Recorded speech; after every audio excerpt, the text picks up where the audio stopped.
இருப்பாங்க, நோயாளியா இருப்பாங்க. அந்த நோயாளி நிரந்தர நோயாளியா இருப்பார்கள்.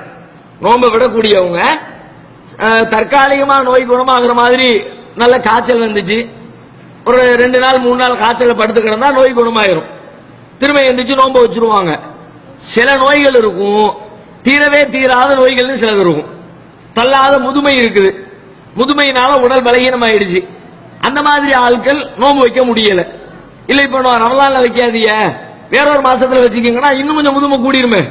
இப்பமே 80 வயசுல இருக்கிறாங்க, ரமலான்ல வைக்காதீங்க, வேற மாசத்துல வச்சுக்காதீங்கன்னா 80 வயசு 81 வயசு ஆயிருமே, இன்னும் கொஞ்சம் அவங்க வயோதிகர்கள் ஆயிருவாங்களே. அப்ப அவங்களுக்கு என்ன பண்றது அப்படின்னு கேட்டா, நாம இதுவரைக்கும் ஒரு பரிகாரம் ஒன்று சொல்லிட்டு இருந்தோம். நோன்பு வைக்க முடியாதவர்கள், முடியாத நிலையில் இருப்பவர்கள், அவங்களுக்கு மார்க்கத்தில் ஒரு பரிகாரம் சொல்லப்பட்டிருக்கு. ஒரு நாளைக்கு ஒரு ஏழைக்கு உணவளிச்சிடணும். 3 நேரம் சாப்பிடுற ஊரா இருந்துச்சுன்னா ஒரு நோம்புக்கு பதிலாக 3 ஏழைக்கு சாப்பாடு கொடுத்துடணும். 10 நோம்பா 30 ஏழைக்கு சாப்பாடு கொடுத்துடணும். 30 நாளைக்கு ஒரு நாள் கணக்கு பண்ணி கொடுத்துடணும். இப்படி நாம சொல்லிக்கிட்டு இருந்தோம், நாமளும் சொல்லி இருக்கிறோம். ஆனா நல்ல கரெக்டா சிந்திச்சு பார்க்கும் பொழுது இந்த சட்டம் ஏற்புடையதாக தெரியல.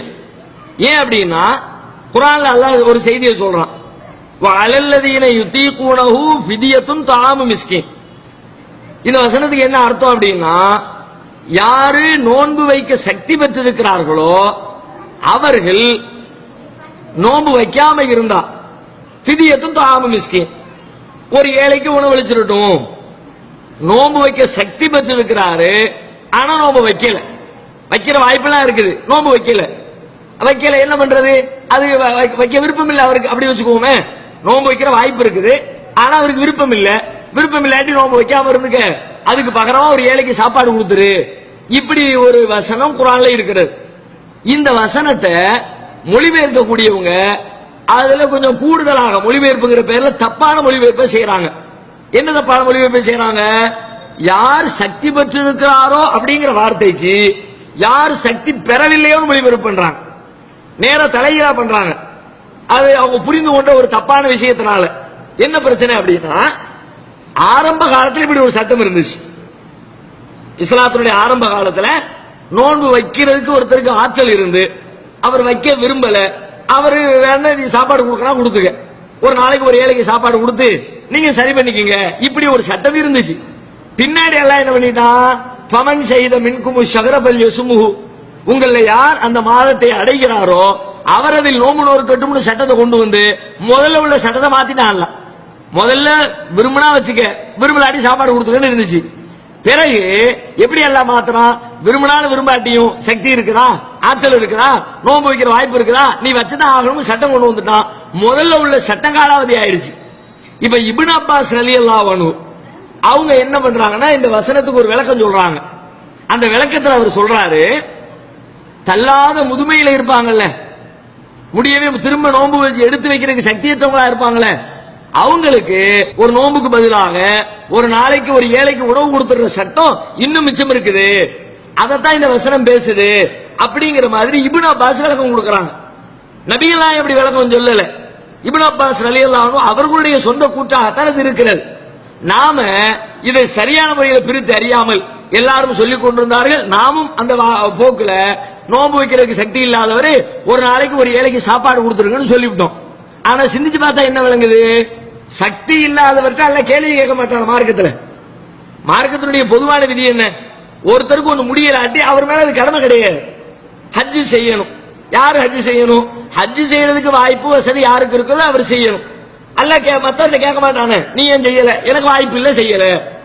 ஜகாத்து கொடுக்கணும், கண்டிப்பா கொடுத்தே ஆகணும்.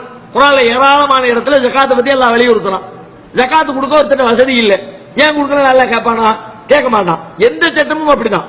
மார்க்கத்தில் சொல்லப்பட்டிருக்கிற எந்த சட்டமாக இருந்தாலும் அதை செய்வதற்கு யாருக்கு வசதி இருக்கிறதோ வாய்ப்பு இருக்கிறதோ அவர்தான் அதை செய்யணுமே, அவர் மேலதான் கேள்வி உரிமை தவிர வசதியே இல்லாதவர், அதை செய்யவே முடியாதவர் அவர் நீ செஞ்சுதான் ஆகணும், முடியலாட்டி பரிகாரம் பண்ணணும்னு சொல்வது இஸ்லாத்தினுடைய அடிப்படையில் உள்ளதாக இல்லை.